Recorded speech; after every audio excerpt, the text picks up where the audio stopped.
What if the most productive thing a company could do is to pay its employees to not do their jobs? It sounds like a recipe for failure, a waste of capital. Yet, two of the most dominant products on the internet, products that fundamentally changed how we communicate and how businesses make money online, were not the result of a grand corporate plan. They weren't conceived in a boardroom. They were born as side projects from a radical management experiment that trusted employees to spend one day a week on anything they wanted. This experiment was called 20 Time, and the company was Google. In its early years, Google established a rule that was as simple as it was revolutionary. Engineers could spend 20% of their paid work hours, one full day a week, on personal projects. Projects that interested them. Projects that were not part of their official duties. To most managers, this would sound like sanctioned chaos, an inefficient luxury. So how did this seemingly unstructured policy become one of the most powerful innovation engines in corporate history? And if it was so successful, where is it today? That's the question we're answering. To understand 20 Time, you have to understand the minds of Google's founders, Larry Page and Sergey Brin. In the company's 2004 IPO letter, they wrote, "We encourage our employees, in addition to their regular projects, to spend 20 of their time working on what they think will most benefit Google. This empowers them to be more creative and innovative." Many of our significant advances have happened in this one manner. The idea was not entirely new. It was inspired by the manufacturing company 3M, whose 15 program famously led to the invention of Post-it notes. But Google applied it to the world of software and information.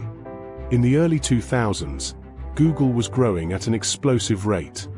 The challenge for any company in that position is bureaucracy. As you add more people, you add more rules. You add more layers of management. The innovative spark that defined the early startup days begins to fade. The founders feared this outcome. They knew that breakthrough ideas rarely come from a top-down command. They bubble up from the bottom. 20 Time was their solution. It was a strategic bet on human curiosity. The underlying belief was simple: if you hire the smartest people in the world, and then give them the freedom to explore their own passions, they will naturally gravitate towards solving the most interesting and important problems. It was a system designed to engineer serendipity, to create happy accidents. This wasn't just a perk, like free food in the cafeteria. It was a core part of the engineering culture. It was a powerful signal to every employee that their individual creativity was the company's most valuable asset. The policy created a space for ideas to grow, away from the intense pressure and scrutiny of a formal product roadmap. It was an incubator, built into the work week. And the first billion-dollar idea was about to emerge from it. The year is 2001. The world of email is dominated by services like Hotmail and Yahoo Mail. And they were terrible. They were slow, cluttered with ads. And their storage limits were laughably small, typically between 2 and 4 megabytes. Users were forced to constantly delete old messages to make room for new ones. Finding an old email was a nightmare. The search functions were practically useless. Inside Google, employee number 23, an engineer named Paul Buchheit, was particularly frustrated. He saw the disconnect. He worked at the world's best search company, yet his own personal inbox was impossible to search. So, he started a 20 Time project. The code name was Caribou. His goal was to build an email service that leveraged Google's greatest strength, search. He envisioned an email client where you never had to delete anything, and where you could find any message instantly. To make the never delete philosophy a reality, he needed to solve the storage problem. He proposed a storage capacity that seemed impossible at the time: 1 gigabyte. 1 gigabyte. That was nearly 500 times more storage than Hotmail offered. When Buchheit pitched this internally, many thought it was insane. The cost of storage would be enormous. But he persisted, working on the project in his allotted time, building a prototype that was fast, clean, and incredibly powerful. On April 1, 2004, Google launched his project to the public. It was called Gmail. Because of the launch date and the unbelievable 1 GB offer, many in the tech press assumed it was an elaborate April Fool's joke. It wasn't. Gmail completely upended the market. It turned storage from a scarce commodity into a free utility. It made email search an essential feature. Competitors were caught completely off guard and forced into a years-long game of catch-up. Today, Gmail is the most popular email provider in the world, with over 1.8 billion active users. And it started because one engineer was given the freedom to solve a problem that annoyed him. While Gmail was changing communication, another 20 project was about to change the economics of the internet itself. By 2002, Google's business model was clear and profitable. Companies paid to have their ads appear next to relevant search results. This was called AdWords. It was a brilliant system, but it was limited to Google's own website. Meanwhile, the internet was filled with millions of other websites, blogs, news sites, forums, all creating valuable content. Their only real way to make money was through banner ads. But banner ads were inefficient. They weren't targeted, and users largely ignored them. A Google executive named Susan Wojcicki saw a massive opportunity. What if Google could take its AdWords system and place those same relevant, text-based ads on this vast network of third-party sites? The idea was powerful, but the technical execution was complex. At the same time, Paul Buchheit, the creator of Gmail, was working on another problem for his email project.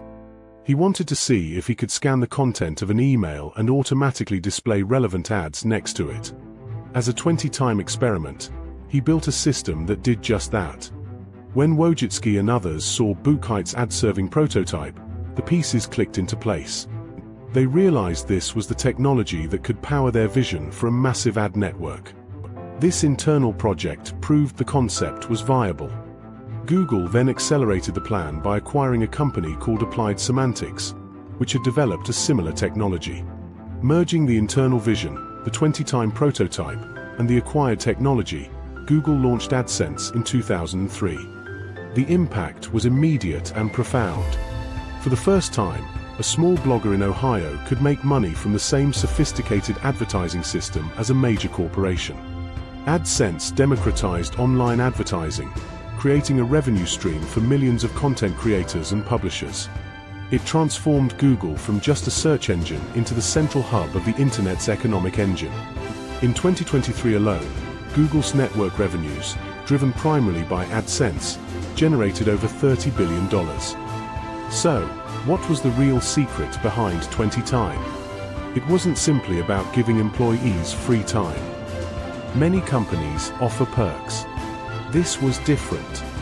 This was a core strategy for decentralizing the work of research and development. The profound insight was this: Google understood that the most valuable and disruptive ideas often come from the people closest to the problems, not from an executive committee. By officially allocating a fifth of its most valuable resource, engineering time, to unstructured exploration, Google was running hundreds of small, low-cost AD experiments in parallel. It was a calculated bet that if you run enough experiments, one of them is bound to be a breakthrough. A traditional corporate structure would have killed Gmail before it started. A finance department would have analyzed the cost of 1 GB of storage per user and rejected it as financially unviable. An executive would have pointed to the crowded email market and deemed it too competitive. 20time created a protective bubble. It allowed radical ideas to be developed quietly, to be proven on a small scale, without having to survive the brutal scrutiny of a formal approval process. The strategy wasn't about maximizing short-term efficiency. It was about maximizing the long-term probability of a game-changing discovery. Google wasn't just building a search engine, it was building an engine that could invent the future. So, if this strategy was so brilliant, why don't we hear about it at Google anymore? The truth is, as Google scaled from a few thousand employees to over 100,000, the formal policy became harder to manage. Performance reviews were still tied to an employee's main projects, making it risky to dedicate a full day to something that might not succeed. In 2013, some reports claimed the policy was effectively dead. But its legacy is undeniable.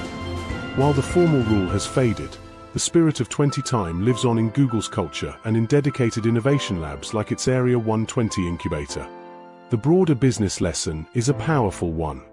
True, disruptive innovation requires a company to build slack into the system. It requires creating space for exploration that isn't tied to an immediate return on investment. It requires trusting your people. The story of 20 Time proves that innovation isn't always a linear path. Sometimes, the most direct route to a breakthrough product is to let your smartest people wander. If you learn something new, hit the like button and subscribe for more strategy breakdowns. And let us know in the comments, what company's strategy should we unlock next?